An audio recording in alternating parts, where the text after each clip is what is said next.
আজকে উপস্থিত এবি পার্টির সকলকে এবং বাকি সব যারাই আছেন অতিথি সবাইকে আমার সালাম, আসসালামু আলাইকুম। পঞ্চম বছরের জন্মদিনের শুভেচ্ছা এবি পার্টিকে। এই 5 বছর এবি পার্টির পদযাত্রায় আজকে এখানে রাজনৈতিক নেতৃত্ব যারা উপস্থিত আছেন আমরা অনেকেই খুব কাছে থেকে এবি পার্টির সাথে অনেক জায়গায় আমরা কাজ করেছি, অনেক আন্দোলনে আমরা একসাথে মাঠে ছিলাম। তো ওই হিসেবে আমরা বলতেই পারি যে আমরা একসাথে সহযাত্রী ছিলাম এই 5 বছর অনেকটা সময়।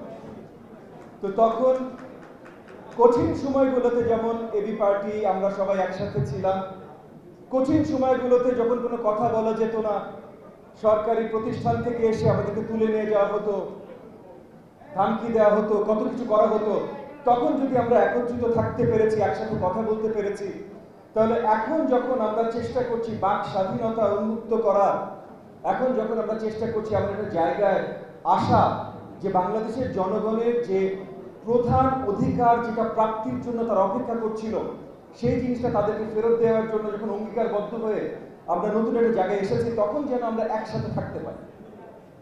আমরা মঞ্চে বা যে কোনো জায়গায় যেভাবে কথা বলি, আমরা একটা জায়গায়, কারণ আন্দোলনের সময় কিন্তু সবাই একটা জায়গায় ছিলাম, আন্দোলনের সময় একটা জায়গায় ছিলাম যে স্বৈরাচার নিপাত যাক, আন্দোলনের সময় একটা জায়গায় ছিলাম যে হাসিনার এই সরকার মানি না, আন্দোলনের সময় একটা জায়গায় ছিলাম যে জনগণের অধিকার, ভোটের অধিকার সঠিকভাবে তাকে ফিরিয়ে দিতে হবে।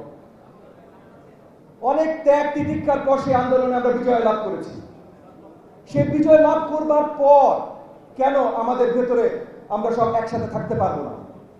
নির্বাচনের কথায় এই জায়গাটা তো আমাদের সবাইকে একত্রিত হতে হবে। নির্বাচন আজকে হোক, কালকে হোক, ডিসেম্বর মাসে হোক, এটা নিয়ে যেই দল যে কথাই বলুক না কেন, কোন দল কি পরিষ্কার কিছু জানতে পেরেছে? কবে হচ্ছে, কেন হচ্ছে, কিভাবে হচ্ছে? যদি জানতে পেরে থাকে, তাহলে যেহেতু আমরা একসাথে সহযোগিতা ছিলাম, আপনাদের প্রতি আমার আহ্বান, বাকি আমাদেরকে একটু জানিয়ে দেন। আর যদি জানতে না পেরে থাকে, তাহলে একভাবে যেভাবে আন্দোলন করেছে, এখন আন্দোলনের সময় না, এখন আসলে সবাই আমাদের, তাহলে আমরা নিজেরাই ভালোভাবে একসাথে বসি যে কবে সুষ্ঠু একটা সুন্দর নির্বাচন কিভাবে আমরা জনগণকে আসলে উপহার দিতে পারি। আমি বক্তব্য দীর্ঘায়িত করবো না, আবারও পঞ্চম বছরের শুভেচ্ছা জানিয়ে এবং জন্মদিনের শুভেচ্ছা জানিয়ে বক্তব্য শেষ করছি। সবাইকে অসংখ্য ধন্যবাদ।